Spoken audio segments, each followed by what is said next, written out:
Lepo pozdravljeni, podcast Misija kakovost je ponovno z vami. Tokrat bomo spregovorili o samoevalvaciji. Kako nas lahko ta proces usmerja pri načrtovanju strateških dokumentov šole, kot je akcijski načrt?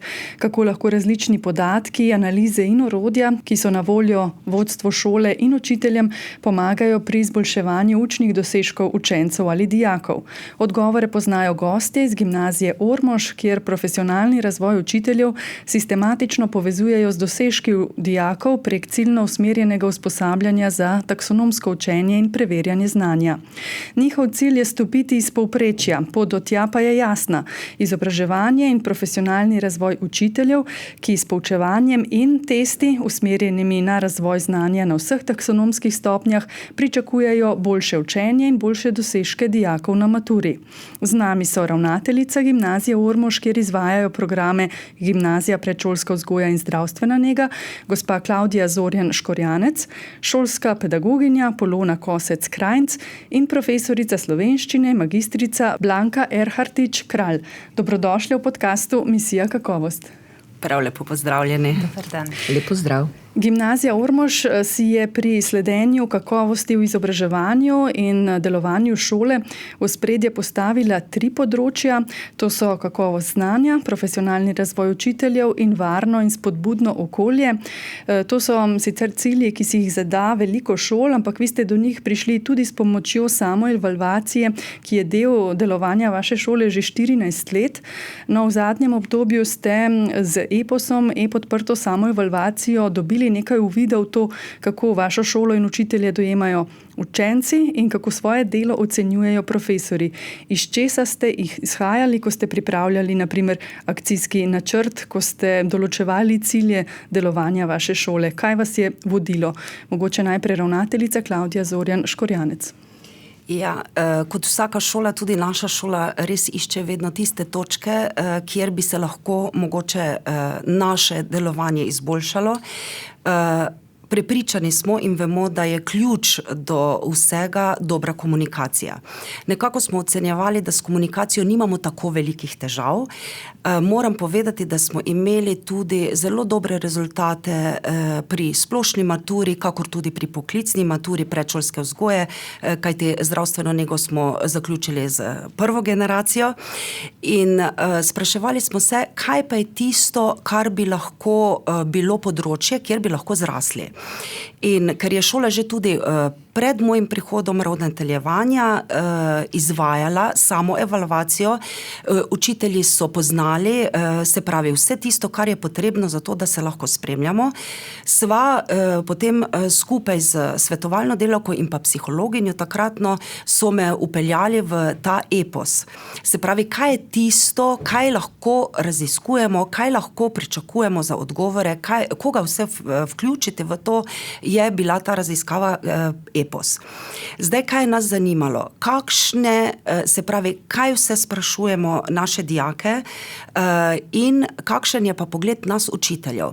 In potem je bilo zelo pomembno to, kaj smo dobili za rezultate analize, kar bo pozneje moja kolegica bolj podrobno povedala. Se pravi, področja, ki smo jih izbrali, so pa absolutno varno in spodbudno učno okolje, torej okolje, šolska klima, kakšna je, potem pa profesionalno učenje in pa delovanje učiteljev. Se pravi, ta vprašanja so bila zelo, zelo obširna, kakor za dijake, tako tudi za učitelje. Mi smo potem po dogovoru skupnem izbrali število oddelkov, v katerih smo povpraševali, in pa učitelje, ki so pa prostovoljno potem se tudi vključili v ta vprašalnik. In seveda zelo zanimivo je bilo, kar smo dobili potem za rezultate. Ja, nekje so se ta mnenja pokrivala, nekje so bila pa kar različna. Kako si to razlagate, Polona Kosec Krajnc, in seveda, katera so bila tista področja, kjer so ocene profesorjev in dijakov se nekako razlikovale? Ja, jaz bi mogoče najprej še uvodoma povedala, da je ta kampanja EPOS, v katero smo se vključili, da je pač vsa slovenska kampanja, ki poteka na ravni celotne države in se v njo vključuje vsako leto okrog med, okoli 40-50 šol, naprimer, da je to pač eden od instrumentov, s katerim smo naredili nek posnetek stanja, da smo ugotovili v bistvu, kje smo oziroma kakšno je zadovoljstvo, kakšna je klima, kakšen je profesionalni razvoj oziroma kakšni standardi so. Drugače smo mi tudi že vmes z raznimi drugimi instrumenti recimo merili te stvari na šoli. Ne? To je mogoče pač ena izmed njih bila, ki pa je bila temeljno izhodišče, tako kot je tudi ravnateljica povedala potem za ta akcijski načrt, ki smo ga potem dalje peljali. Tukaj so se učitelji prostovoljno tudi vključevali, ne? Ker je tudi njim bilo zelo pomembno, da so dobili neke povratne informacije o svojem profesionalnem razvoju, vključili pa smo tudi vse dijake naše šole. Tako da so bila seveda tudi odstopanja med dijaki in med učitelji, mogoče ne tako bistvena, tudi manjša odstopanja od slovenskega povprečja se kažejo. So pa ključno je pa tisto, kaj za vsako šolo nek rezultat ali nek standard kazalec pomeni. Mogoče bi enak odstotek, enaka številka bila za kako drugo šolo zanemarljiva, pa bi nam zelo veliko pomenila, ali pa mogoče za kako šolo rdeče alarm, pa nam še čist neki normali. Tako da smo pač mi izhajali iz našega okolja, pa iz naših dijakov. Katera pa je bilo tisto področje, kjer je bilo, na primer, to razhajanje največje? Ja, zdaj, ne vem, učitelji so se recimo malo više ocenili pri dostopnosti, se čutijo mogoče malo bolj dostopne, pri spoštovanju dijakov in pa tudi pri upoštevanju recimo načinov in kriterijev ocenjevanja v smislu neke javnosti ocenjevanja, ne, oziroma bolj upoštevanju. Recimo niže so se pa ocenili kot so jih ocenili dijaki pri recimo nekem ukrepanju pri disciplini recimo v razredu ali pa pri jasni predstavitvi recimo nekih veščin ali pa načinov in pa kriterijev ocenjevanja, pa recimo pri vzdrževanju miru v razredu, naprimer, spet neke discipline. So pa recimo dijaki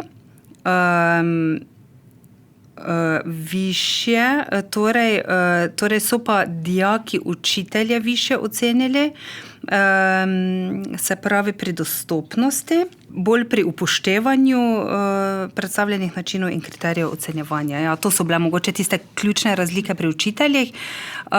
Recimo dijaki so višje izpostavili pa, da učitelj neustrezno ne ukrepa, kadar dijak moti pouk, recimo, ne? To so učitelji za sebe bolj ustrezno izpostavili, pa tudi, da so višje izpostavili, da je med poukom red. Mogoče res na te neke disciplinske, neke odnosne stvari, ne? Tukaj so bolj. So pa visoko izpostavili recimo standard, da učitelj usmeri učenje tako, da učencem omogoča optimalne dosežke in razvoj. Ne? Bolj v pouku usmerjene, ne? Te standarde. Blanka Erhartič-Kralj, vi učite slovenščino na gimnaziji Ormož. Ste si ogledali rezultate te samoevalvacije in ali so mogoče spremenili vaš pogled na dijake ali pa na svoje lastno poučevanje v razredu? Kar je mene tukaj najbolj zanimalo pri teh odstopanjih je, da so dijaki izpostavili dejansko jasnost meril ocenjevanja in pa seveda jasnost tega, kaj učitelj od njih pričakuje. In zaradi tega smo tudi prejšnjo šolsko leto se veliko ukvarjali s prenovo pravilnika o ocenjevanju. In kjer smo jasneje skušali določiti vse tiste nejasne meje, ki so jih oni pogrešali, in pa se dogovorili, da bo učitelj večkrat med letom, ne samo v začetku, razložil dejansko merila ocenjevanja, meje za ocene, svoje pričakovanja, minimalne standarde. In to mislim, da je bil tisti začetek, ki pa je nas kasneje spodbudil tudi k temu, da smo se konkretno lotili te taksonomije, ki pač je nek začetek k temu, da vodi k, bom rekla, jasnejšim pričakovanjem profesorja in pa tudi jasnejšim navodilom dijakov, kako se morajo odzivati, na kateri stopnji so, koliko so že dosegli. Z tega stališča sem potem jaz to opazovala. Kaj konkretno ste torej zaradi teh podatkov, analiz zastavili si kot cilj v akcijskem načrtu? Klavdija Zorjan Škorjanec. Zdaj, ko smo vstopili v ta projekt, torej mreženje za kakovost, smo imeli najprej skupno pomenkovanje v samem našem kolektivu, se pravi učiteljskem zboru. Zdaj, prvo vprašanje mojih kolegov je bilo, kako bomo postavili neki akcijski načrt, cilj, kaj bomo delali, če nimamo neke analize stanja. In takrat sem se jaz ukvarjala predvsem s tem, da sem poskušala dopovedati svojemu učiteljskemu zboru, da mi to analizo stanja imamo. Da analiza stanja eposa, kot smo ga prej povedali, oziroma omenili, da nam nakazuje, kje so naša močna področja oziroma kje je pa tisto, kar nam pa še nekje šepa, pa smo morda mi mislili, da nam gre popolnoma brez težav oziroma da tam nimamo na posameznih področjih težav. Ko smo pogledali, kajti standardi so pa bili oziroma področja so pa bila določena v tem našem vstopu v projekt, so pa bili, torej kot smo prej rekli, dosežki učencev, varno in spodbudno učno okolje in pa profesionalno, se pravi profesionalni razvoj učiteljev. In ta področja smo mi lahko povezali s svojo analizo stanja, ki smo jo imeli. In potem smo si, ko smo si nekako postavili kazalnike in pa cilje, kam želimo iti, smo izhajali zopet iz te analize. In zdaj pri dosežkih učencev ter dosežkih otrok v razvoju in učenju je bilo naše glavno merilo oziroma smo bili v dilemi. Kot sem prej nakazala, naši rezultati na maturi so izjemni. Že več let dokazujemo, smo uspešni in dijaki nekako dosegajo, da vsi opravijo maturo. Ko pa smo šli v podrobnosti, ko smo malo pogledali, kaj bi pa lahko še izboljšali, smo pa rekli, morda so pa to dosežene točke na maturi, kajti slovensko povprečje doseženih točk je jasno opredeljeno, kje smo mi in smo se začeli ukvarjati s temi zadevami. Tako da smo si zastavili za cilj povečanje števila točk na maturi v vsakem letu za 0,5%. Zdaj, mi opravljamo dve maturi, splošno maturo in poklicno maturo. Tudi tukaj je velika razlika. To so gimnazijci, pri poklicni maturi pa imamo, se pravi, srednje strokovni izobraževalni program. Tako da tudi tukaj nas je čakalo kar veliko vprašanje oziroma ne moremo delovati posebej enako na obeh programih, obeh maturah. In tukaj seveda smo zopet pri dejavnostih morali opredeliti, kaj je tisto, kakšne dejavnosti bomo peljali pri splošni maturi in kakšne dejavnosti za dvig točk bomo peljali potem pri poklicni maturi.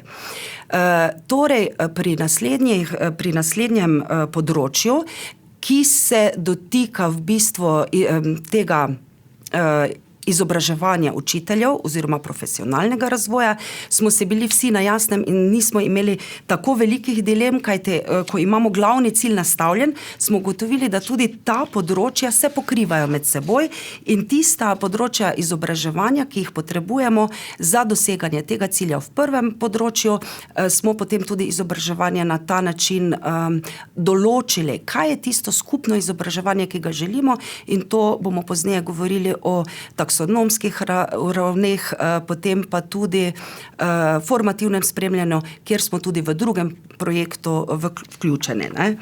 Zdaj pri varnem in spodbudnem učnem okolju pa je mogoče se nam zdelo nekako najlažje področje, vendar ko smo nastavljali cilje in dejavnosti, smo ugotovili, da ni ravno tako, kajti kot bomo pozneje tudi omenili, smo vključili ne samo nas zaposlene, ampak tudi dijake, ki nam sporočajo, se pravi na podlagi analiz, pogovarjanj z njimi, debat, kaj je tisto, kar nam želijo sporočiti, smo ugotovili, da imamo tudi tukaj področja, na katerih je potrebno delovati in varno in spodbudno okolje, učno okolje mora biti tako naravnano, da dijaki si upajo povedati, kaj je tisto, kar jih moti in da potem tudi z naše strani so dijaki slišani in obravnavani, kar ne pomeni, da ne postavljamo meja, da ne upoštevamo pravil, ampak da imajo možnost diskusije z nami in povedo, kar jih moti oziroma s čim so zadovoljni.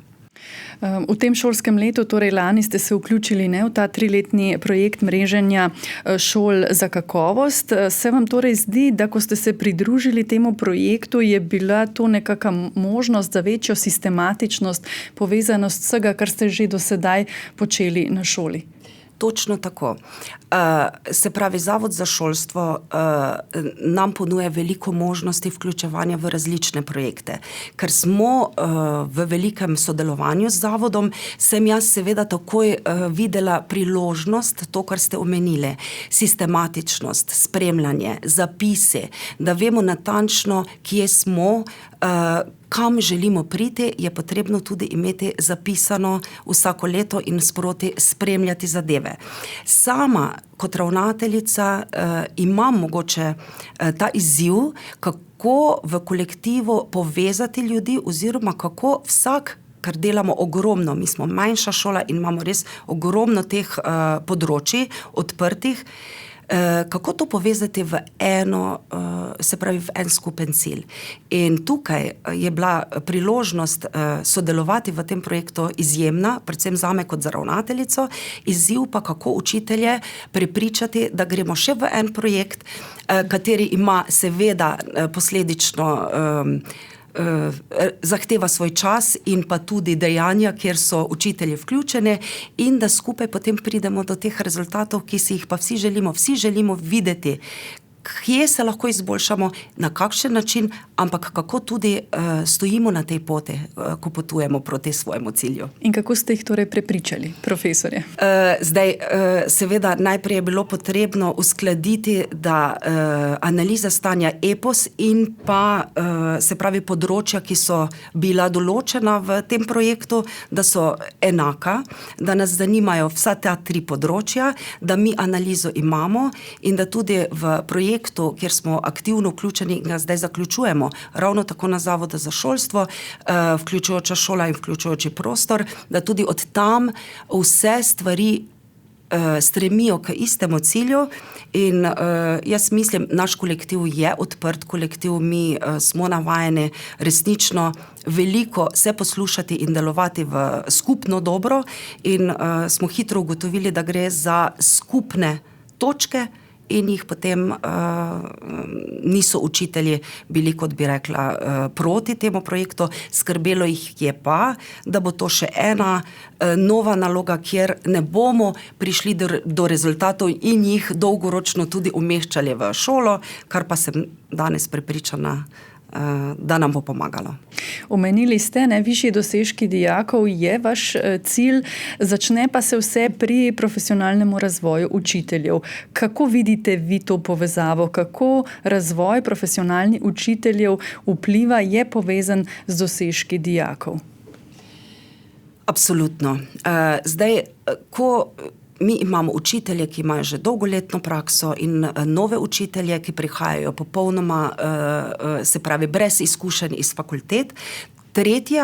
Tretja skupina učiteljev je pa pri nas skupina učiteljev, ki niso po svoji osnovni profesiji učitelji, ampak strokovnjaki na zdravstvenem področju in se sedaj vključujejo v ta pedagoški, bom rekla, v pedagoška izobraževanja, tako da smo imeli kar izziv. Zdaj naši učitelji, ki že veliko časa poučujemo, ker sem tudi sama učiteljica, se zavedamo, da oziroma da delujemo v nekih vzorcih, v katerih smo mogoče 20 let in vedno znova posegamo po izobraževanjih, ki nam dajo neko odprto pot, drugačnost, kot sem prej omenila, formativno spremljanje, taksonomske ravni in še veliko teh izobraževanj. V bistvu mi, učitelji, ki imamo neko dolgoletno prakso, smo to že vse počeli.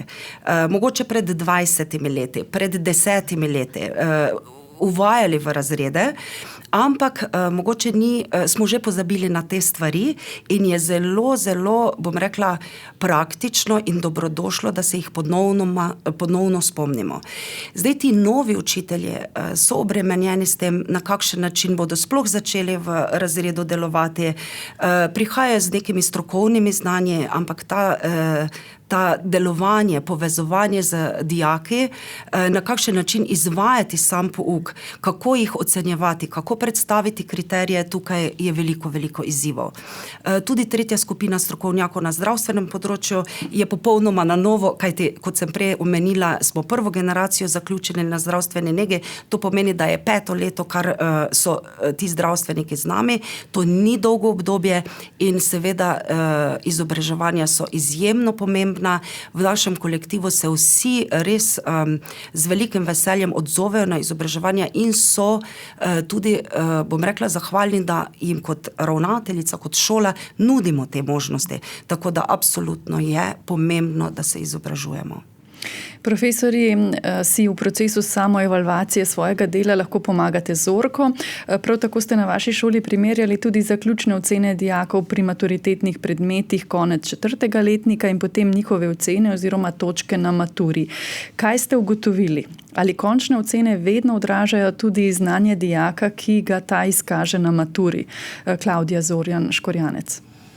Ja, zdaj Orka je v bistvu bom rekla, pomagalo, kjer nam resnično na splošni maturi, kajti na poklicni maturi še tega ne moremo uporabljati, nam je obljubljeno za to šolsko leto, na splošni maturi pa nam daje možnost, da resnično pogledamo na ravni celotne šole, kot na ravni posameznega predmetnega področja, kakor tudi posameznega učitelja, kakšne rezultate dosegajo dijaki na maturi in kakšna je povezava z ocenami od 1. do 4. letnika.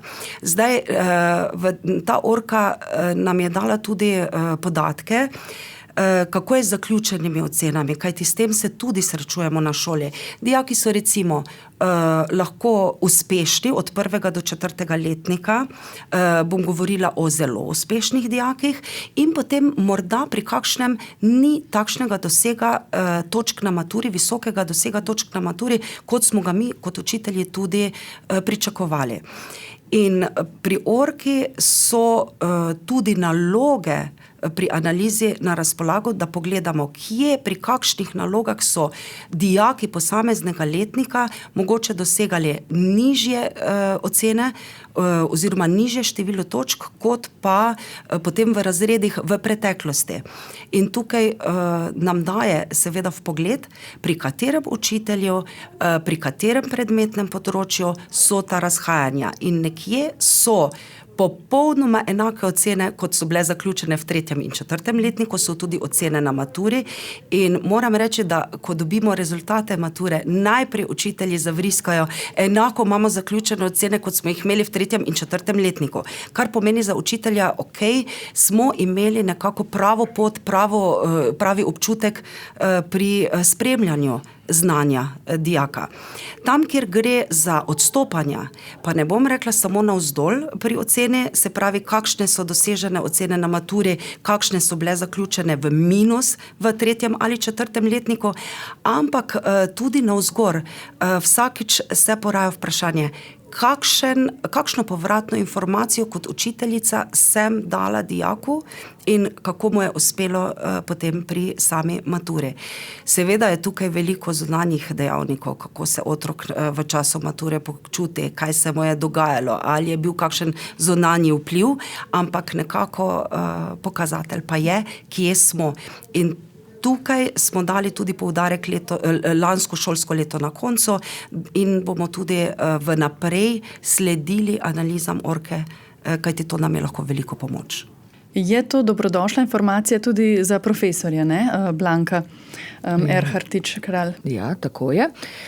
V bistvu želimo, da, kot je že ravnateljica povedala, ne samo, da dijaki opravijo maturo, ampak da dosežejo višje število točk.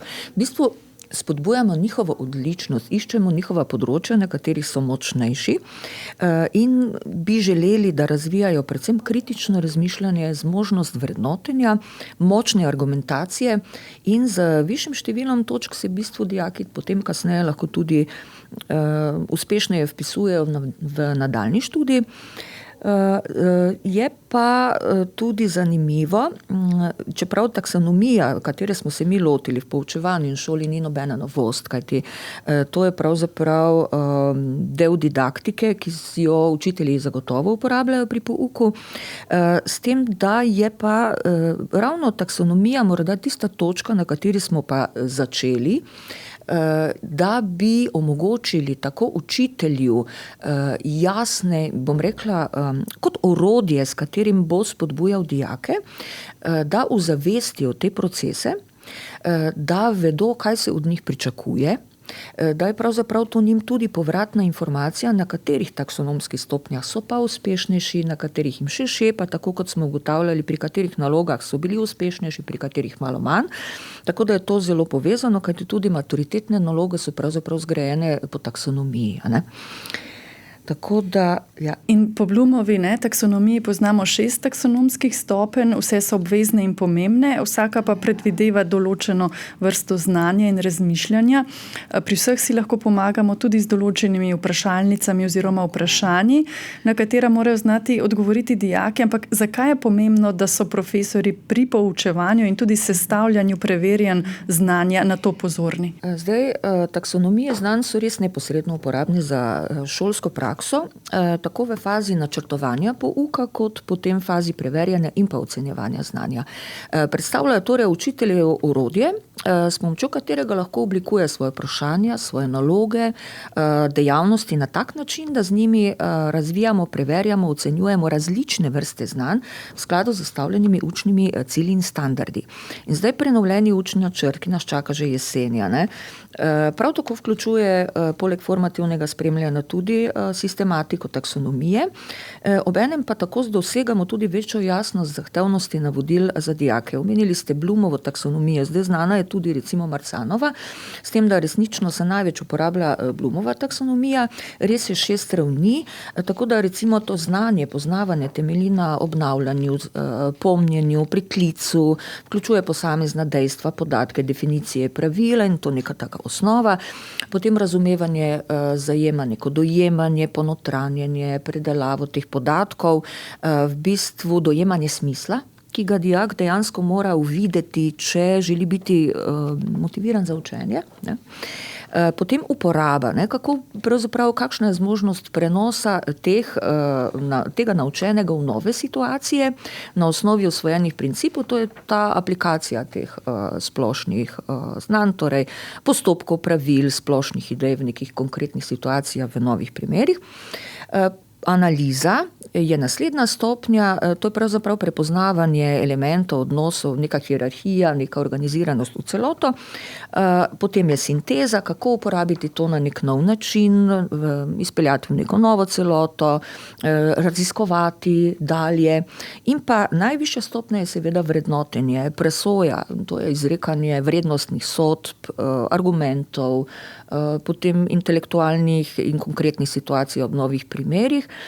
Tako da ja, obstajajo pa seveda tudi določeni glagoli, ki jih lahko učitelj uporabi pri tem, ko to sestavlja, in dobro je, da jih poznajo tudi dijaki, kajti potem natančno vedo, kaj morajo pri kateri nalogi storiti. Zdaj, tukaj bi jaz omenila vmes, še preden grem na te glagole, recimo, kaj pa je meni uporabno pri Marcanovi taksonomiji, so pa predvsem življenjska znanja, ne, ki jih on vključuje še dodatno, miselne procese, veščine in pa spretnosti, ne, to je kompleksno razmišljanje, delo z viri, predstavljanje, način predstavljanja novih idej in pa sodelovanje, se pravi uporaba medosebnih veščin, ne, prevzemanje različnih vlog v skupini. Tako da tudi to pravzaprav spada v to taksonomijo. Ne? Zdaj, mi, če beremo recimo rezultate različnih mednarodnih raziskav, zasledimo prav to. Ne? Slovenski učenci ali dijaki so nad povprečjem recimo držav OECD-ja, ampak govorijo ti rezultati ravno to, da so mogoče šibkejši prav na teh višjih taksonomskih stopnjah. Torej, kaj lahko vi naredite kot profesori pri pouku, da mlade opozorite tudi na te vrste znanja, razumevanja, mogoče prav s temi glagoli, da jih nekako usmerite na to, kaj zahtevajo od njih te stopnje? Morda bom najprej bolj splošna. Torej, znanje, razumevanje sta res osnovni taksonomski stopnji. Z načrtno oblikovanimi nalogami in navodili na višjih taksonomskih stopnjah, te pa vodijo recimo k sklepanju, primerjanju, vrednotenju, ugotovitvam. Mi pa to v šoli lahko spodbujamo z pestrimi metodami dela pri pouku, recimo igra vlog, simulacija, izkušenjsko učenje, skupinsko delo, medvrstniška pomoč, tudi tutorstvo šibkejšim dijakom, ena takih oblik, s katerimi tisti, ki je tutor, razvija to višjo stopnjo taksonomije. Potem so debate, potem so recimo projektne in seminarske naloge, na splošno ustvarjalnost, tako da na tak način učitelj lahko konkretno pri pouku to spodbuja. Pri nalogah pa predvsem recimo ozavesti dijake, kaj pomeni, če v nalogi piše povzemi, opiši, razvrsti, predstavi, poimenuj, razpravljaj, razvijaj. Vse to so tisti glagoli, recimo na višjih taksonomskih stopnjah je bolj komentiraj, utemelji, navajaj. Torej, to ni nekaj, kar bi lahko dijaki že znali sami po sebi. Treba jih na to tudi opozoriti in razložiti pomen. Vsekakor, da jim je popolnoma jasno. Najprej, da učitelj točno ve, kaj od njih zahteva in da potem tudi dijak ve, kaj pravzaprav je tisto, kar on mora doseči. In to povratna informacija na tej stopnji je recimo zelo, zelo pomembna za dijake.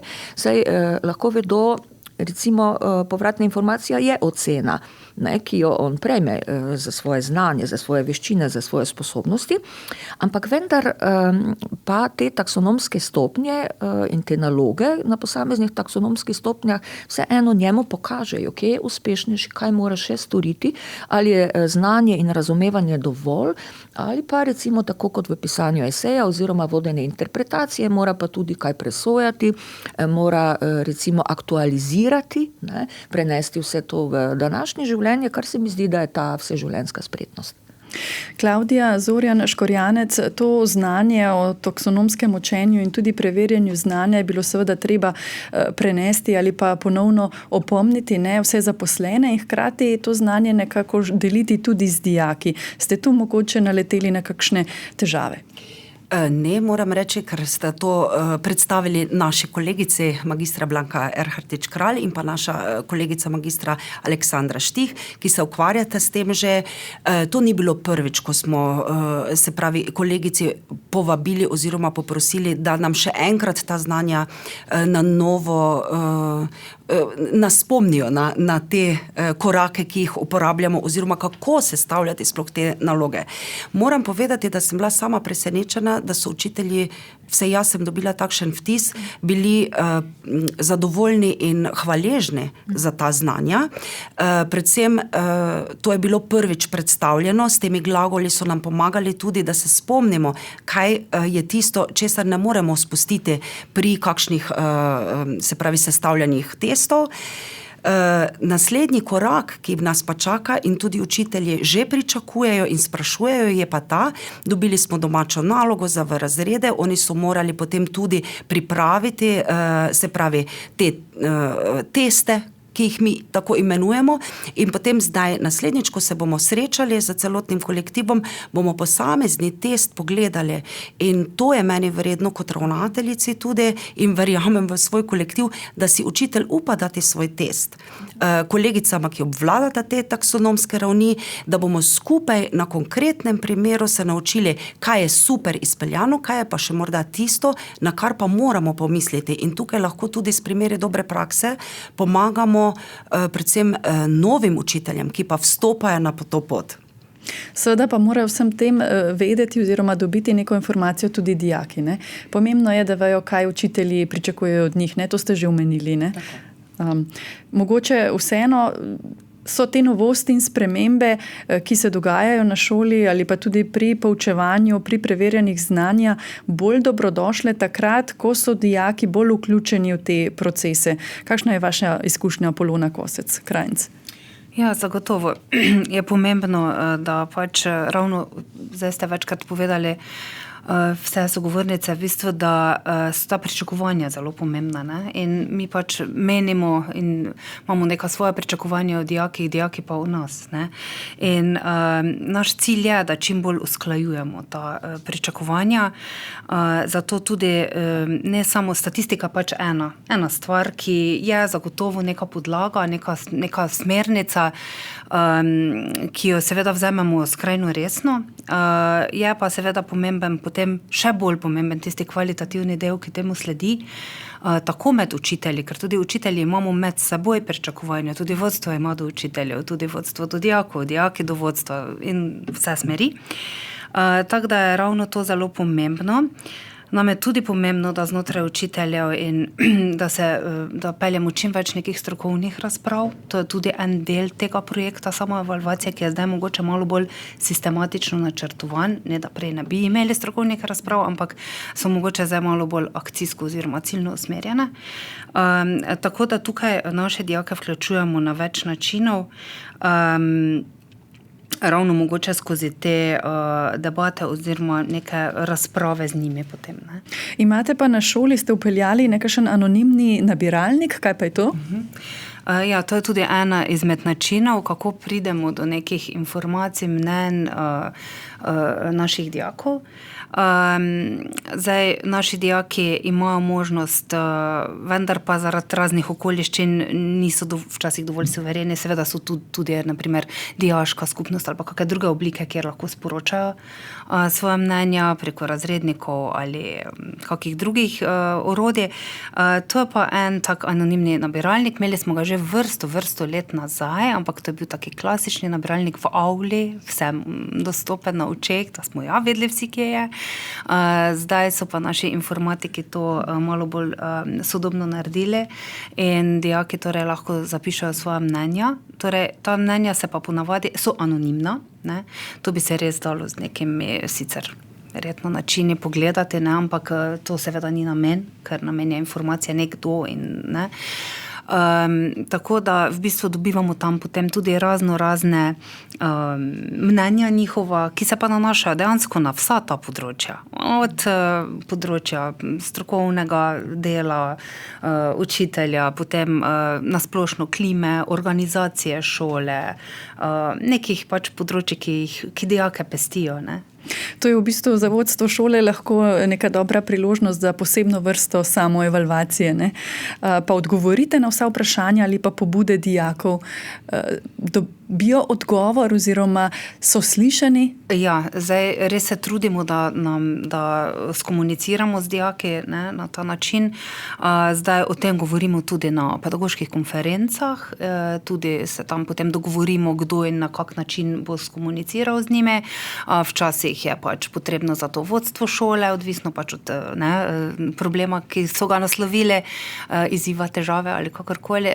Potem so tukaj razredniki, svetovalna služba, učitelji, direkt. Tako da je včasih res mogoče, da nam postavijo neko ogledalo, ki nam mogoče vedno naša podoba v njem ni všeč, ampak ravno to je namen, ne, ta komunikacija, ki potem vodi k spodbujanju tega varnega, spodbudnega učnega okolja, ki pa se neposredno, tako smo že na začetku današnjega pogovora ugotovile, nanaša tudi potem na profesionalni razvoj, kot tudi potem na kakovost znanja in to je res prepleteno, tesno vsa področja. Ne gre eno brez drugega. Ne gre eno brez drugega, ja.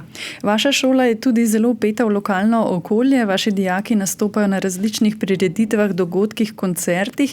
Je to tudi lahko del, ki prispeva k kakovosti delovanja šole in hkrati dijake tudi povezuje z lokalno skupnostjo, ne? Najbrž vseeno, seveda dosežki mature so en pokazatelj, ampak najbrž namen šole ni samo to, ne? Absolutno, hvaležni smo za to možnost, da jo imamo. Mi namreč smo edina edina srednja šola v Ormožu. Naša šola je mogoče malo posebna, zato ker smo eni redkih, kjer je soustanoviteljica tudi občina Ormož. Zdaj imamo 3 občine, mi imamo 3 župane na Matoranskem plesu, to so občina Ormož, Središče ob Dravi in Sveti Tomaž, kar nam daje seveda tudi večje možnosti, kajti mi smo vpeti v lokalno okolje. Se pravi, vse stvari, ki jih počnemo preko interesnih dejavnosti, preko krožkov, preko gledališča, ki ga imamo na šoli, preko debate in tako naprej, vključujemo v potrebe vseh 3 občin. Zdaj, recimo, take stvari konkretne so pogovor z županom, ideje, ki jih mladi lahko županu predlagajo. Potem so tukaj gledališke predstave, ki jih lahko izvajamo tudi za širšo javnost lokalne skupnosti. Vpeti smo v Ormoško poletje, kjer nastopamo na glavnem odru. Potem delujemo v sodelovanju z vrtcem Ormož, ki ga imamo zelo blizu naše šole in imamo program predšolske vzgoje. Mi tukaj lahko resnično se dotaknemo vzgojiteljic, naših učiteljev in pa dijakov in dobimo potem tudi možnosti, da delamo z majhnimi otroki v naši šoli ali pa gremo na obisk. Potem prostovoljstvo je eno od tistih stvari, ki si jih, za katere si na šoli zelo, zelo trudimo in sledimo temu, da bi v mladih ljudeh ravno tako razvijali ta občutek do soljudi, do tistih, ki potrebujejo pomoč. Zdaj, morda naj povem, da tudi na šoli izvajamo nekaj takih projektov, jih samo omenim, MEPI, medvrstniška, se pravi mediacija in veliko teh stvari, kjer jih lahko potem tudi uporabimo, ko smo dejavni v lokalni skupnosti. Zelo veliko sodelujemo tudi z Ljudsko univerzo, kjer preko njih smo vpeti v medgeneracijsko, se pravi, delovanje. Preko Ljudske univerze imamo veliko možnosti tudi obiska tujine in v glavnem mi imamo odprtih možnosti ogromno. Edina stvar je, da smo zelo zasedeni s poukom, z maturo, na drugi strani pa ogromnih možnosti popoldan, čez vikende sodelovati učitelji, dijaki in to je tisto področje, za katerega se nam zdi vredno boriti, delovati, se pravi povabiti dijake, da lahko tudi kakšen vikend ali pa veliko vikendov prespimo na šoli. Mogoče samo za konec vprašanje, kje vsaka izmed vas vidi mogoče največje izzive v tem 3-letnem projektu mreženja šol za kakovost. Torej, zdaj ste že vključeni, veliko že delate, veliko veste, kaj si želite, kateri so tisti cilji, ki jih zasledujete, ampak vseeno 3 leta je neko obdobje, kje vi vidite tisti izziv, ki bi mu morali posvečati še mogoče malo več pozornosti oziroma kjer se zna zgoditi, da bodo ti cilji težje dosegljivi kot drugi. Mogoče najprej Blanka Erhartič-Kralj. Ja, v bistvu ne smemo izgubiti fokusa z nekih ciljev. Marsikdaj se bo nam najbrž tudi vmes zgodilo, da bomo ugotovili, da morda nismo kaj čisto v redu zastavili, ampak samo evalvacija je takšen proces, da vmes tudi lahko spremeniš kakšno vsebino, kakšen cilj, če vidiš, da nisi ravno čisto natančno določil, kaj je pomembno. Seveda je teh področij veliko, ampak aktivno delovati pa je na vseh skoraj da nemogoče. Mi se trudimo, da bi tudi druge stvari seveda bile na naši šoli, da bi tekle tako, kot morajo, vendar pa se začne pri odnosih, pri varnem, spodbudnem okolju, pri načinu učenja.